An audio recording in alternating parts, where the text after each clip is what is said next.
Morning, नमस्कार, आदाब, सत श्री अकाल, वेलकम, सुस्वागतम सभी लोगों का। जी दोस्तों, क्लास लाइव हो चुकी है और वक्त तो चला है 11:05।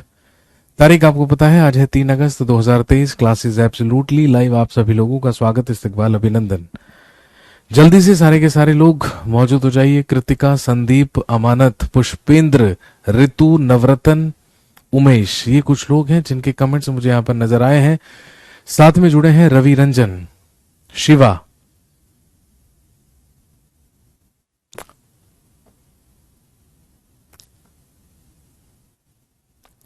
आइए जी, सारे के सारे लोग जल्दी से मौजूद हो जाइए।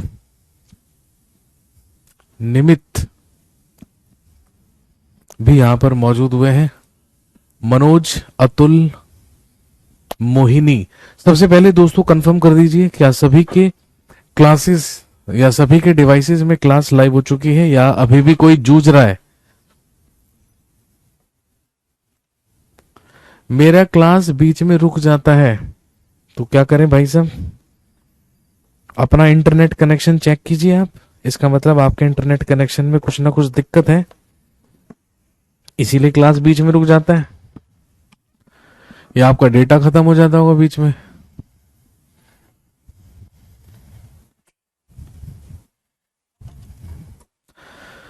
तो दोस्तों, आप जानते हैं कि लास्ट क्लास में तो जानते हैं कि आप हमने लास्ट क्लास में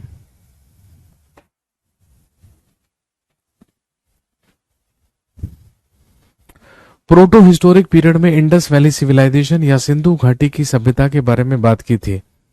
और मैंने आपसे कहा था कि जब अगली क्लास में हमारी मुलाकात होगी तो हम बात करेंगे वैदिक पीरियड यानी कि वैदिक काल के बारे में।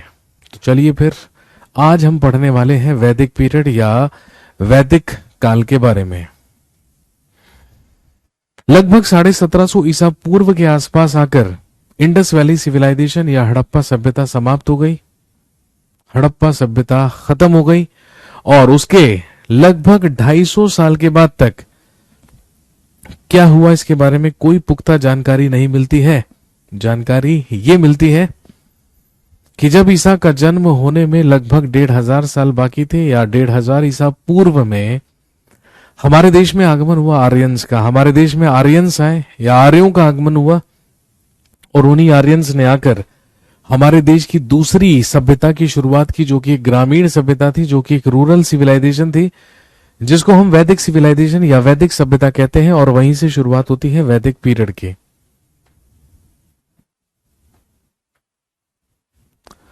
तो आज हम शुरू करने जा रहे हैं वैदिक पीरियड या वैदिक काल। चलिए स्टार्ट करते हैं। अगर हम वैदिक पीरियड या वैदिक काल की बात करें तो ये पीरियड है 1500 बीसी से लेकर 600 बीसी, यानी कि 1500। एक आदमी लिख रहा है समझ नहीं आ रहा। बेटा अभी मैंने शुरू कहां करा? मतलब शुरू करने से पहले ही समझ में आना बंद हो गया?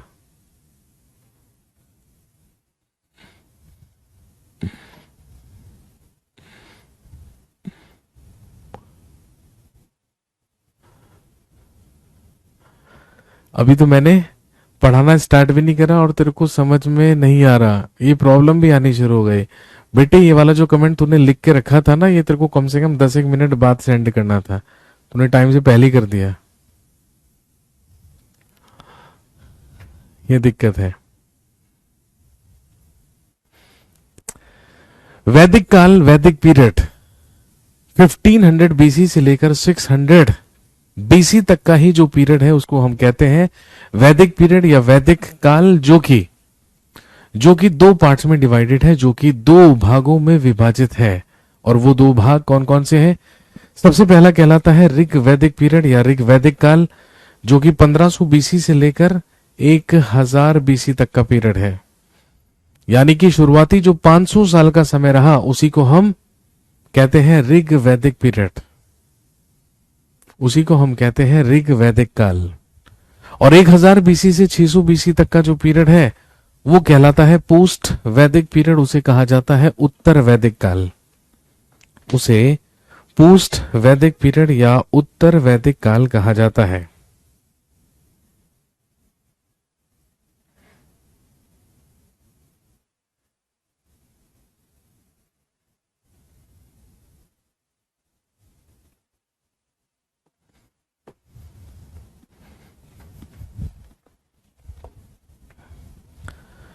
जैसा कि मैंने अभी आपको बताया, ईसा के जन्म से ला जाता है, और ध्यान रखेंगे आर्यंस मध्य एशिया से ही आए, ऐसा कहने वाला मैक्स म्यूलर था। हालांकि अलग अलग लोगों के अलग अलग मत हैं इस बात पर। जैसे बाल गंगाधर तिलक इन्हें उत्तरी ध्रुव का बताते हैं, स्वामी दयानंद सरस्वती इन्हें तिब्बत का बताते हैं, हिटलर इन्हें जर्मन्स कहा करता था। लेकिन मैक्स म्यूलर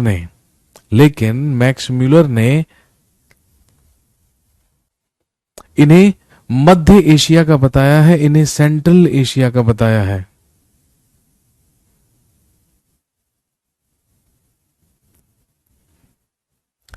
तो 1500 ईसा पूर्व में भारत में आगमन हुआ आर्यंस का या आर्यों का।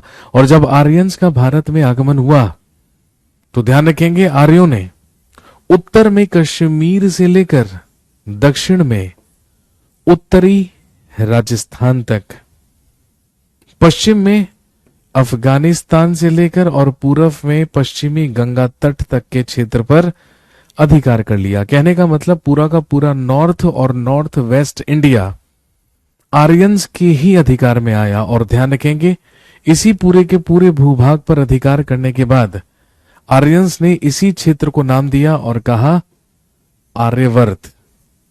और आप जानते होंगे दोस्तों कि हमारे देश का प्राचीनतम नाम ही क्या माना जाता है? आर्यवर्त माना जाता है। आर्यवर्त उस क्षेत्र को कहते हैं जिस क्षेत्र पर अधिकार करके यहां पर सभ्यता की शुरुआत आर्यंस के द्वारा की गई थी।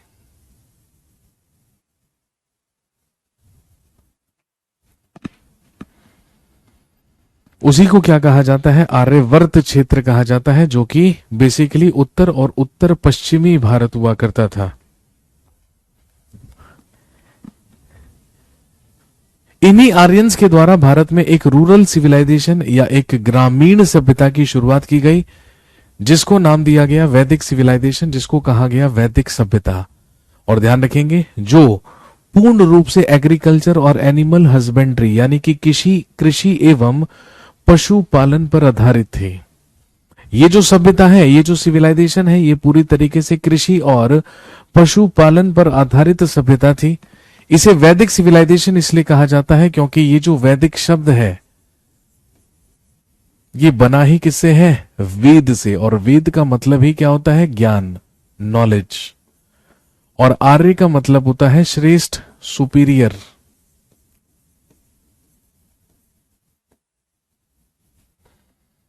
तो इसे वैदिक सिविलाइजेशन, इसे वैदिक पीरियड इसलिए कहते हैं क्योंकि वैदिक शब्द वेद से बना है और वेद का मतलब होता है ज्ञान से। ज्ञान वही देगा जो ज्ञानी होगा, और जो ज्ञानी होगा स्वाभाविक सी बात है वो हमसे सुपीरियर भी होगा, श्रेष्ठ भी होगा।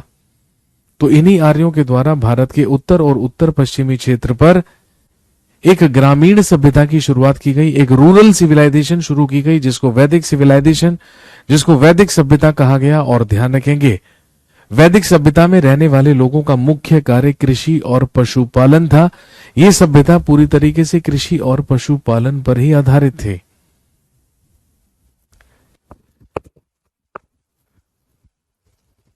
लेकिन ध्यान रखेंगे वैदिक पीरियड के बारे में जो हमें जानकारी मिलती है, जो हमें इंफॉर्मेशन मिलती है, वो वैदिक लिटरेचर से या आर्यन लिटरेचर से मिलती है, जिसकी लैंग्वेज है संस्कृत। वैदिक काल में या वैदिक काल के बारे में जानकारी के जो स्रोत है या जो सोर्स है वो वैदिक लिटरेचर कहलाते हैं, उन्हें वैदिक साहित्य कहा जाता है।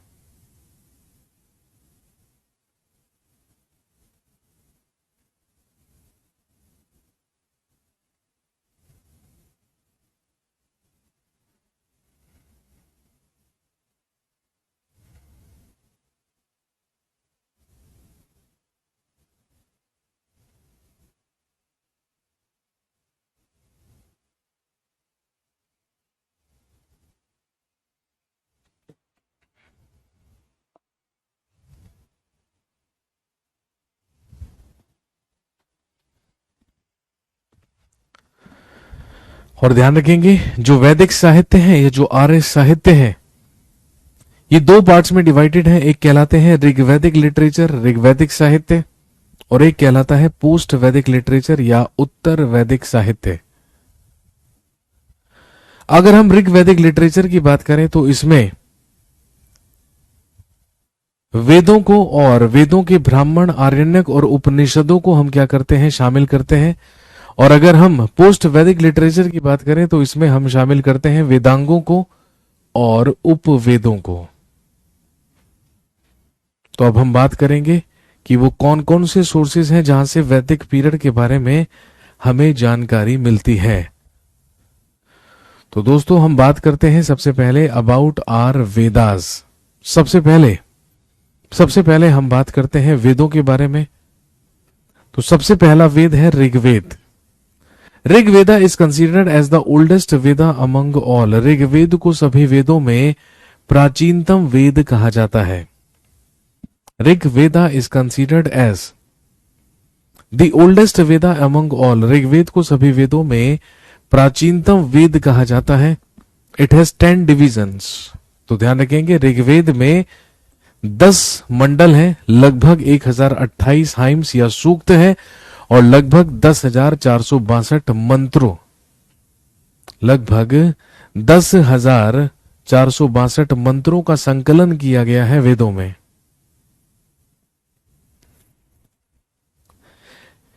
ऋग्वेद के इन 10 मंडलों की रचना अलग अलग समय पर अलग अलग ऋषियों के द्वारा अलग अलग स्थान पर की गई, लेकिन पोस्ट वैदिक पीरियड में इन सभी मंडलों को असेंबल करने का काम, संकलित करने का काम वेद व्यास के द्वारा किया गया। और ध्यान रखेंगे जो ऋग्वेद के 10 मंडल हैं उसमें से 2 से लेके 7वें मंडल तक सबसे पुराने माने जाते हैं, ओल्डेस्ट माने जाते हैं। ऋग्वेद के प्राचीनतम मंडल है 2 से लेकर 7, और अगर सबसे नवीनतम मंडल पूछे, सबसे नया मंडल पूछे तो वो होता है 10वां मंडल। 10वां मंडल न्यूएस्ट, नवीनतम है, और 2 से 7 मंडल ओल्डेस्ट या प्राचीनतम है।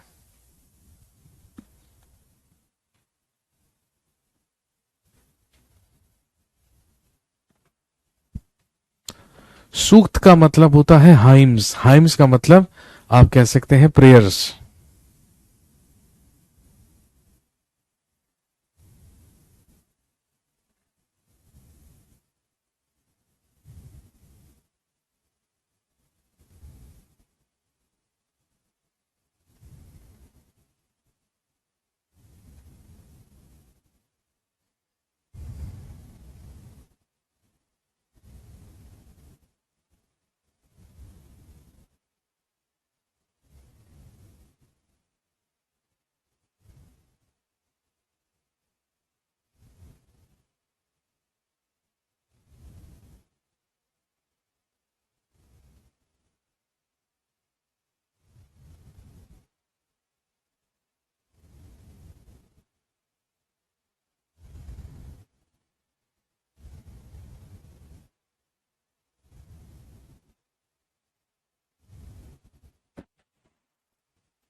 इसके बाद ध्यान रखेंगे ऋग्वेद के 2 ब्राह्मण ग्रंथ हैं। भाई अगर हम ऋग्वेद की बात करें या अपने वेदों की बात करें तो वेदों की जो भाषाएं थी, वेदों की जो लैंग्वेज थी वो इतनी ज्यादा कॉम्प्लिकेटेड और जटिल थी कि उन्हें समझ पाना भी क्या था, बेहद मुश्किल। इसीलिए उन्हें इजी टू अंडरस्टैंड बनाने के लिए, समझने योग्य बनाने के लिए उनका विस्तृत वर्जन, उनका डिस्क्रिप्टिव वर्जन लिखा गया, जिसको ब्राह्मण ग्रंथ कहा जाता है, जिन्हें ब्राह्मण कहा जाता है।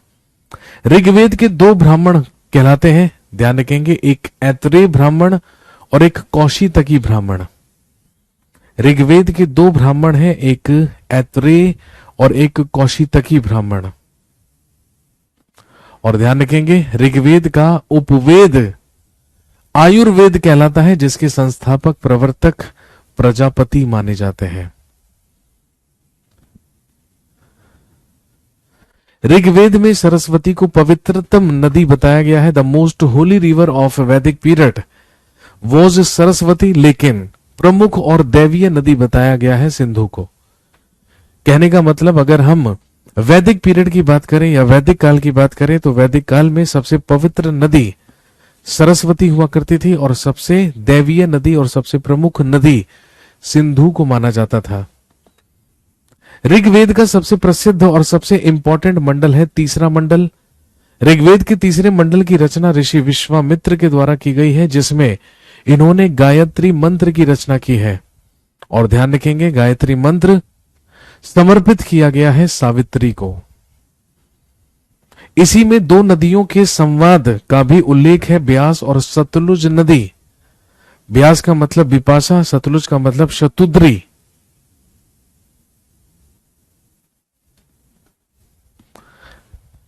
इन नदियों के भी संवाद का उल्लेख ऋग्वेद में किया गया है। इसके अलावा ध्यान रखेंगे the person who resides the mantras of Rigveda, वह व्यक्ति जो ऋग्वेद के मंत्रों का उच्चारण करता है, मंत्रों का पाठ करता है, he is known as Hotri, उसी को होत्री कहा जाता है। The person who resides the mantras of Rigveda is known as Hotri.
इसके बाद ऋग्वेद का 10वां मंडल, ऋग्वेद का 10वां मंडल जिसकी रचना ऋषि महासूक्ते के द्वारा की गई है। और ध्यान रखेंगे इसी में ऋषि महासूक्ते ने सबसे पहला उल्लेख किया है वर्ण व्यवस्था का।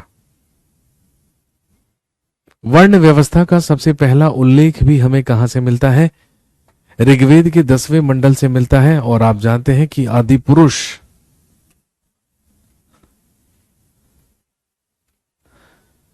ऐसा माना जाता है कि ब्राह्मण सबसे पहला वर्ण होता है, ब्राह्मण, जो कि पुजारी, शिक्षक और बुद्धिजीवी लोग कहलाते हैं, जिसका या जिनकी उत्पत्ति आदि पुरुष के मुख से हुई है।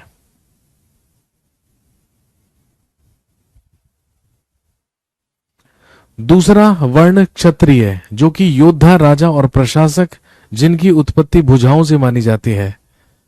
अगले है वैश्य, कृषिविद, व्यापारी और किसान, जिनकी उत्पत्ति जंघाओं से या जांघों से मानी जाती है।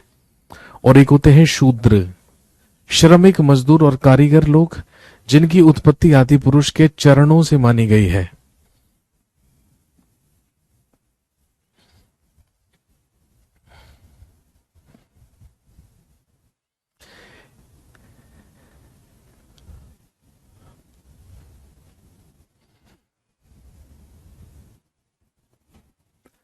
वैदिक दृष्टिकोण से मानव के 4 सामाजिक कर्तव्य काम, अर्थ, धर्म और मोक्ष माने गए हैं। इसके अलावा ध्यान रखेंगे वैदिक मंत्रों या भजनों का जो मुख्य संग्रह है उसी को संहिता कहा जाता है। ऋग्वेद के 5 सूक्त या 5 हाइम्स हैं, जिन्हें 5 पंच सूक्तम कहा जाता है, पुरुष, विष्णु, री, भू और नीला सूक्त। अगला है दोस्तों सामवेद। अगला है सामवेद, और सामवेद बनता है या बना है साम शब्द से। साम का मतलब होता है दोस्तों गायन, सिंगिंग। साम का अर्थ सिंगिंग होता है, साम का मतलब गायन होता है। और गाए जाने वाले मंत्रों या गाए जाने वाली ऋचाओं का संग्रह ही सामवेद है। इसीलिए Samaveda is considered as the father of Indian music. इसीलिए सामवेद को ही भारतीय संगीत का जनक कहा जाता है। सामवेद में सूर्यदेव से संबंधित मंत्रों का संकलन किया गया है। इसमें ऋग्वेद के ही मंत्र हैं, लेकिन ऋग्वेद के वो मंत्र हैं जिनका उच्चारण नहीं किया जाता है बल्कि जिनका गायन किया जाता है। सामवेद का ब्राह्मण कहलाता है तांडे ब्राह्मण या पंचविश। इसका एक उपवेद है जो कि गंधर्व वेद कहलाता है, जिसके संस्थापक नारद माने जाते हैं। और ध्यान रखेंगे, the person who sings the mantras of Samaveda, वह व्यक्ति जो सामवेद के मंत्रों का उच्चारण करता है या मंत्रों का गायन करता है, वह उद्गाता कहलाता है। वह उद्गाता कहलाता है।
उसके बाद अगला होता है यजुर्वेदा। अगला होता है यजुर्वेद। यजुर्वेदा या यजुर्वेद जो बना है यजु शब्द से। यजु का मतलब होता है यज्ञ या यजु का मतलब होता है यजना। और ध्यान रखेंगे, it has the mantras related to the rules of yajnas and other religious works. इस वेद में यज्ञों के नियम एवं धार्मिक कर्मकांडों से संबंधित मंत्रों का संकलन किया गया है। This is the only Veda which has both stanzas and poetries. ये एकमात्र वेद है जिसमें गद्य एवं पद्य दोनों है। इसका ब्राह्मण कहलाता है तैत्तिरीय ब्राह्मण और शतपथ ब्राह्मण। इसका एक उपवेद है जो कहलाता है धनुर्वेद, जिसके प्रवर्तक माने जाते हैं विश्वामित्र। और ध्यान रखेंगे, the person who recites its mantras is known as Adhvaryu. वह व्यक्ति जो यजुर्वेद के मंत्रों का उच्चारण करता है वह अध्वर्यु कहलाता है। लास्ट अगला होता है अथर्ववेदा।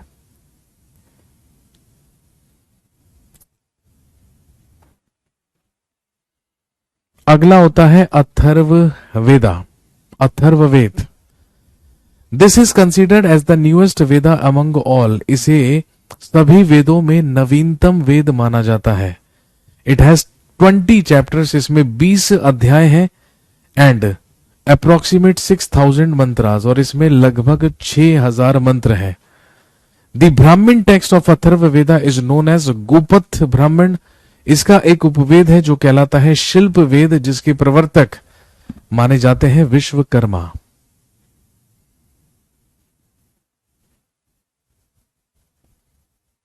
और ध्यान रखेंगे, अथर्ववेद में ही काशी का ओल्डेस्ट डिस्क्रिप्शन या प्राचीनतम उल्लेख मिलता है। और अथर्व वेद में ही सभा और समितियां प्रजापति की ही दो पुत्रियां बताई गई हैं।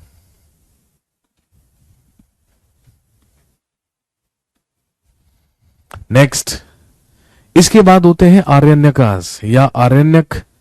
वनों में रचे गए ब्राह्मण ग्रंथों को ही आरण्यक कहते हैं, जो कि वर्तमान में 7 उपलब्ध हैं: ऐतरेय, तैत्तिरीय, मध्यंदिन, शंखायन, मैत्रायणी, तलवकार और वृद्धारण्यक। कहने का मतलब वैदिक काल में उन ब्राह्मण ग्रंथों को जिनको वनों में रचा जाता था या जिनकी रचना वनों में की गई है, उन्हीं को आरण्यक कहा जाता है। ये जो आरण्यक शब्द है, ये आरण्य शब्द से बना है और आरण्य का मतलब ही क्या होता है? जंगल या वन। आरण्य का मतलब ही जंगल या वन होता है, और क्योंकि इनकी रचना वनों में की गई है, इसीलिए इनको क्या कहा जाता है? आरण्यक कहा जाता है। वर्तमान में आरण्यकों की संख्या जो उपलब्ध है वो 7 है: ऐतरेय, तैत्तिरीय, मध्यंदिन, शंखायन, मैत्रायणी, तलवकार और वृद्धारण्यक। ये कहलाते हैं आरण्यकास, इन्हें कहा जाता है आरण्यक।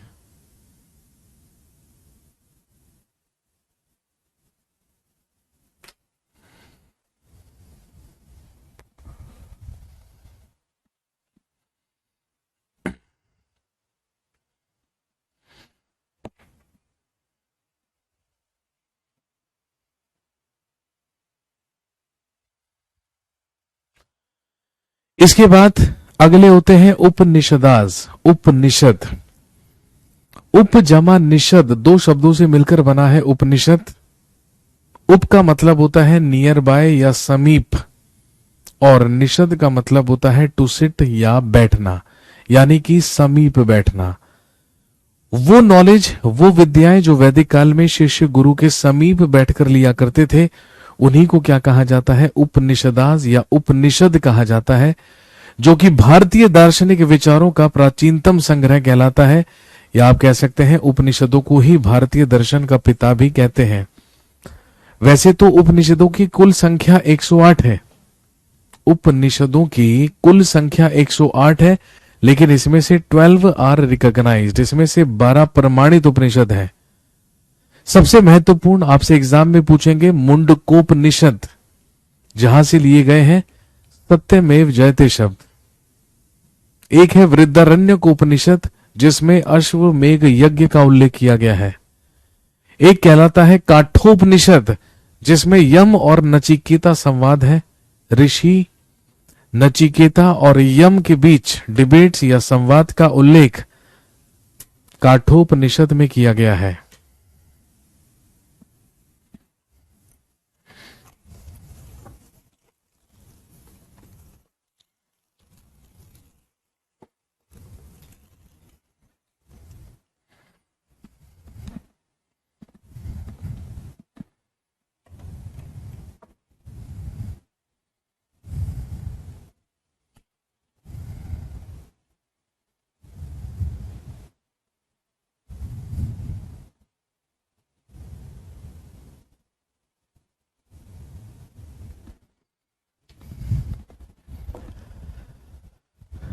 इसके अलावा एक है जबालो उपनिषद, और जबालो उपनिषद में ही मनुष्य की आश्रम व्यवस्था या आश्रम सिस्टम के बारे में बात की गई है, जिसमें सबसे पहला कहलाता है ब्रह्मचर्य, दूसरा कहलाता है गृहस्थ आश्रम, तीसरा होता है वानप्रस्थ आश्रम, और चौथा होता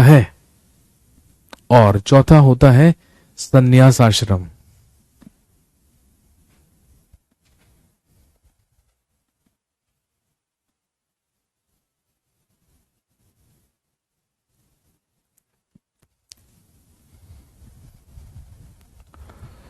उसके बाद वेदांग सूत्र।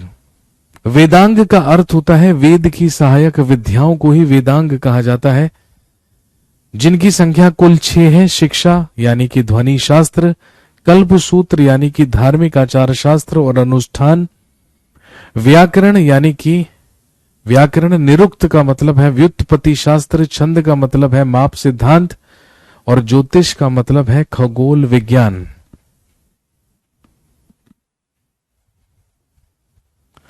उत्तर वैदिक काल में ही रामायण और महाभारत की भी रचनाएं की गई। रामायण की रचना महर्षि वाल्मीकि के द्वारा की गई थी, जिनको रत्नाकर भी कहा जाता है। महाभारत के रचनाकार कृष्ण द्वैपायन वेद व्यास माने जाते हैं। और ध्यान रखेंगे, विष्णु पुराण के अनुसार भगवान विष्णु के 10 अवतार बताए गए हैं, जिसमें सबसे पहला कहलाता है मत्स्य अवतार, जो कि एक मछली का रूप है। दूसरा कहलाता है वराह अवतार, जो कि एक सूअर का रूप है। इन्हीं के द्वारा पृथ्वी को डूबने से बचाया गया था अपने सींग पर रखकर। एक है कच्छप अवतार, जो कि है कछुए का रूप। एक है नरसिंह अवतार, जो कि आधा नर और आधा पशु का रूप है। एक है वामन अवतार, जो कि बालक का रूप है। परशुराम अवतार, परशु लिए हुए राम, फरसा लिए हुए राम ही कहलाते हैं परशुराम। एक है श्री राम, मर्यादा पुरुषोत्तम। एक है श्री कृष्ण, जो कि ग्वाले का रूप है, जिन्होंने महाभारत से पहले गीता का उपदेश दिया था। एक है भगवान बुद्ध, जो कि बौद्ध धर्म के संस्थापक माने जाते हैं। और एक कल्कि अवतार, इससे कलयुग का अंत होगा, ऐसा माना जाता है, ऐसा कहा जाता है।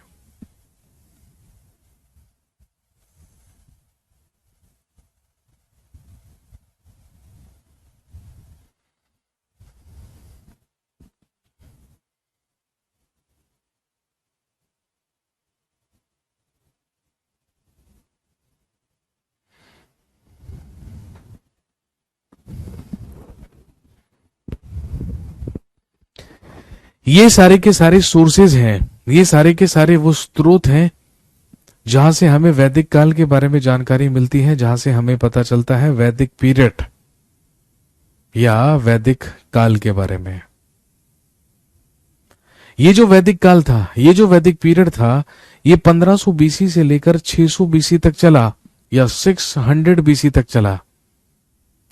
और ध्यान रखेंगे, लगभग 600 बीसी के आसपास भारत में कृषि करने के लिए लोहे के उपकरणों का इस्तेमाल होने लगा। कॉमनली लोहे का इस्तेमाल होने लगा, लोहे का यूज होने लगा, और कृषि करने के लिए भी लोहे के भी उपकरणों का इस्तेमाल होने लगा। इसके बाद दोस्तों शुरुआत होती है, इसके बाद शुरुआत होती है हिस्टोरिक पीरियड की।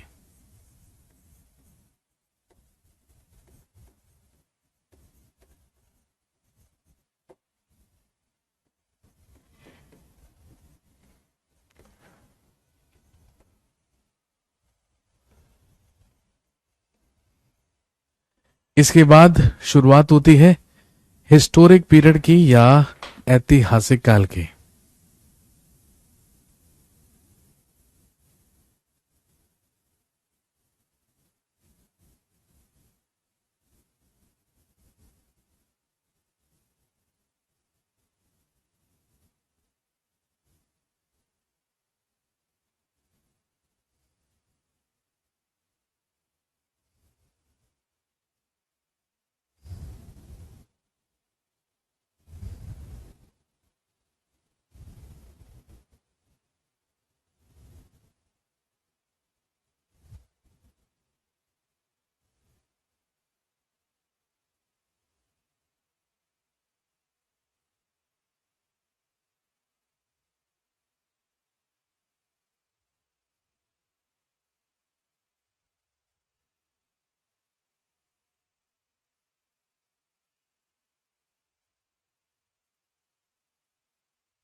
इसके बाद दोस्तों शुरुआत होती है हिस्टोरिक पीरियड या ऐतिहासिक काल की। और आप जानते हैं कि हिस्टोरिक पीरियड वो पीरियड है जिसके हमारे पास अवशेष भी हैं, साथ में रिटन सोर्सेज भी हैं, और जितने भी रिटन सोर्स हमें मिले हैं उन्हें पढ़ने में भी सफलता हासिल कर ली गई है। कहने का मतलब ऐतिहासिक काल होता है 600 बीसी ऑनवर्ड्स, 600 ईसा पूर्व के बाद का जो पीरियड है, बाद का जो काल है, उसी को हिस्टोरिक पीरियड कहा जाता है। और जिसमें हम बात करते हैं सबसे पहले अबाउट 16 महाजनपदास ऑफ 600 बीसी। 600 ईसा पूर्व का 600 ईसा पूर्व के 16 महाजनपद।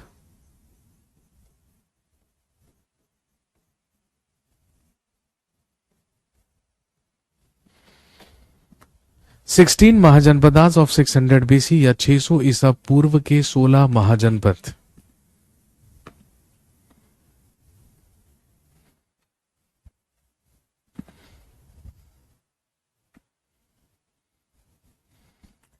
ईसा के जन्म से 600 साल पहले या ईसा मसीह के जन्म से लगभग 600 ईयर्स पहले हमें ऐसी जानकारी मिलती है कि हमारे देश में 16 महाजनपद हुआ करते थे। भाई जनपद का मतलब डिस्ट्रिक्ट होता है, जिला होता है, और कई सारे जिलों को मिला दिया जाए तो बन जाता है एक महाजनपद।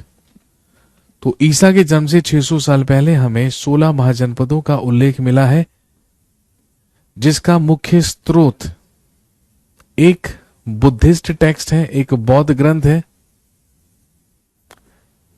एक बुद्धिस्ट टेक्स्ट, एक बौद्ध ग्रंथ जो कहलाता है अंगुत्तर निकाय।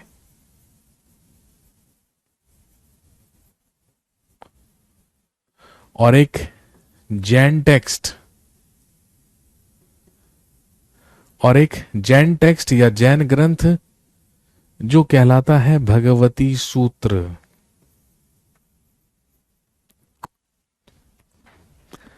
एक बौद्ध ग्रंथ अंगुत्तर निकाय, एक बौद्ध ग्रंथ अंगुत्तर निकाय और एक जैन ग्रंथ भगवती सूत्र से हमें यह जानकारी मिलती है कि ईसा के जन्म से 600 साल पहले भारत में 16 महाजनपद हुआ करते थे।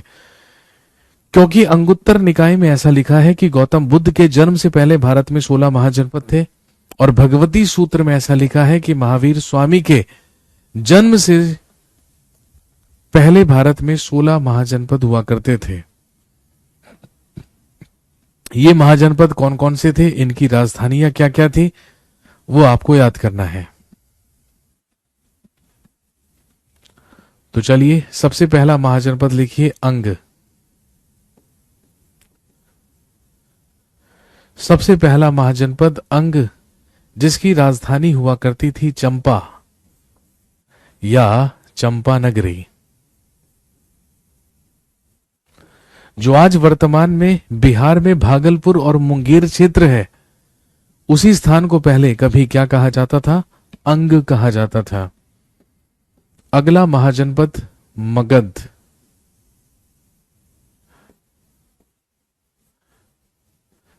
जिसकी सबसे पहली राजधानी हुआ करती थी राजगृही, दूसरी राजधानी पाटलिपुत्र, और तीसरी राजधानी उसके बाद बनी वैशाली। जो आज वर्तमान में बिहार में पटना है, गया है और शाबाद जिला है, वही कभी कहलाता था मगध, जो कि 16 महाजनपदों में सबसे ज्यादा महत्वपूर्ण महाजनपद था, क्योंकि मगध से ही हमारे देश में राजवंशों की शुरुआत हुई थी।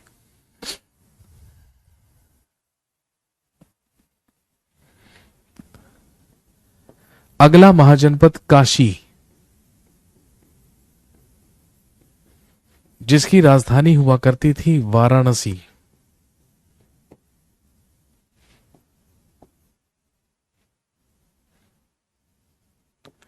अगला महाजनपद शूरसेन, जो कि आज उत्तर प्रदेश का ब्रज मंडल क्षेत्र है, इसकी राजधानी हुआ करती थी मथुरा। अगला महाजनपद कौशल, जो कि वर्तमान में उत्तर प्रदेश का क्षेत्र है, जिसकी राजधानी हुआ करती थी श्रावस्ती और अयोध्या। नोट कर लीजिए फटाफट से।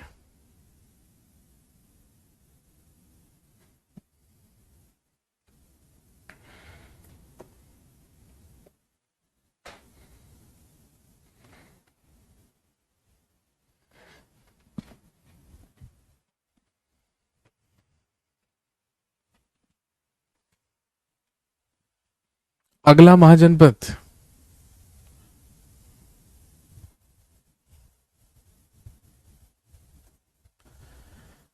गांधार।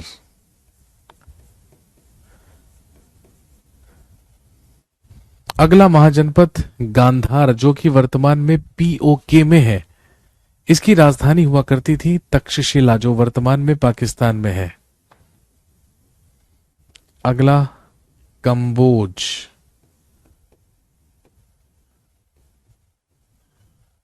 की राजधानी थी हाटक या राजापुर।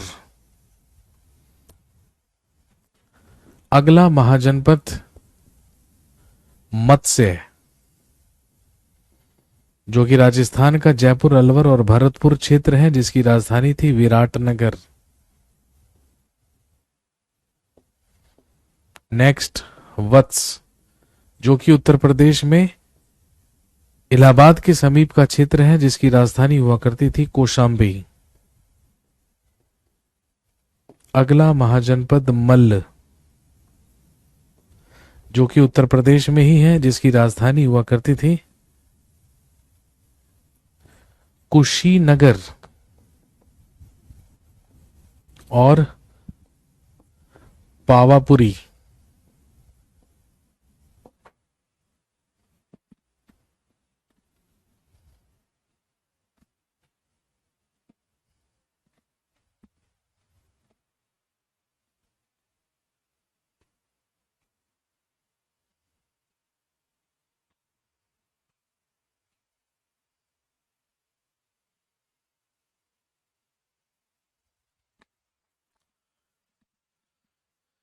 नेक्स्ट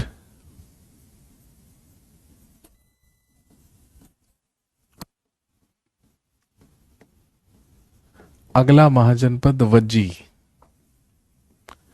जिसकी राजधानी थी विदेह, मिथिला, वैशाली।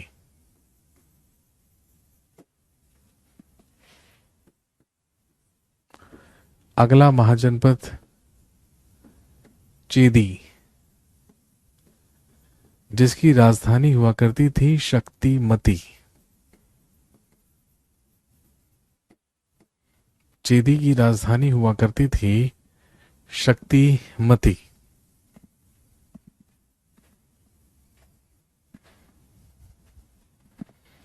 अगला महाजनपद अवंती। अवंती की राजधानी हुआ करती थी उत्तर में उज्जैनी और दक्षिण में माहिष्मती।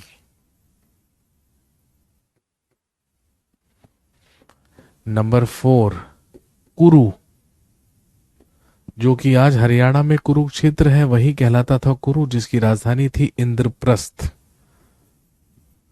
और अगला महाजनपद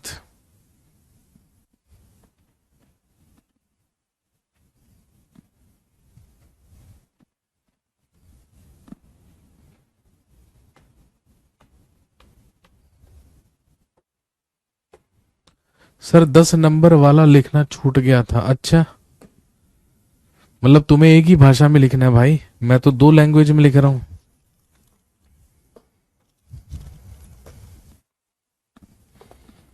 इतने अगर धीमी गति से चलेंगे, देखो जिन लोगों की लिखने की स्पीड बहुत कम है ना, वो लोग बेटर है कि लाइव क्लास ओवर हो जाने के बाद क्लास लिया करो, ताकि आप वीडियो को जहां मन करे वहां पे रोक कर नोट कर सको। ये तो आपको पता ही होगा ना भाई, ये ऑनलाइन क्लास है और ऑनलाइन क्लास में टेक्नोलॉजी का इस्तेमाल होता है। अब ऑनलाइन क्लास में आप बोलो कि सर रुक जाओ हम लिख रहे हैं, ये तो पॉसिबल नहीं है। यहां तो वीडियो आपके पास है, आपको टेक्नोलॉजी का इस्तेमाल करना है।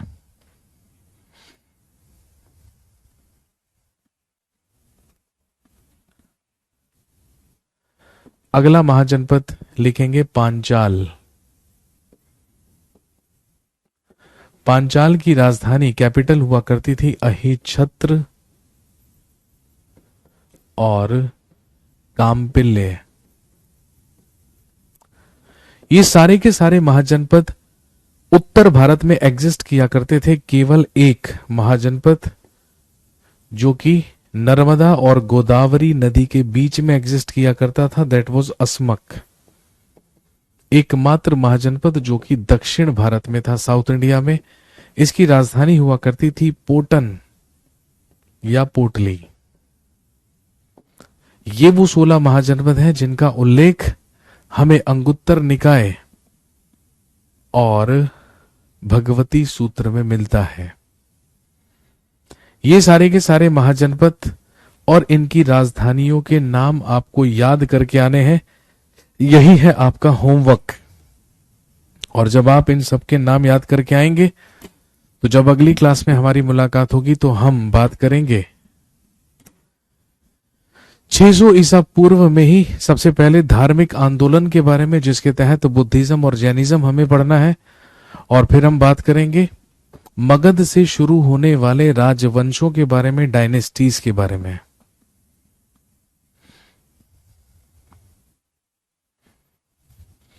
एक बात याद रखिएगा, ये बैच 1 तारीख को शुरू हुआ था और ये बैच 31 अगस्त तक हमें फिनिश करना है।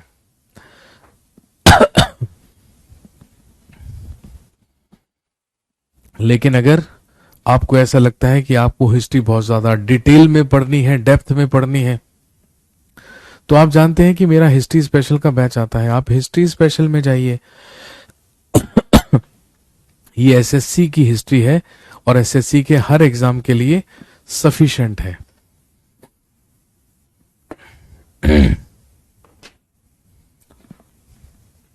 अब आप इच्छा करें कि भाई साहब एसएससी की हिस्ट्री में आप हमें यूपीएससी लेवल पढ़ा दीजिए, तो ऐसा पॉसिबल नहीं है।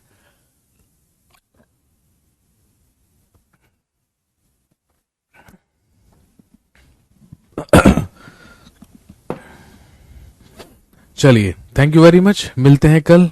Have a nice day.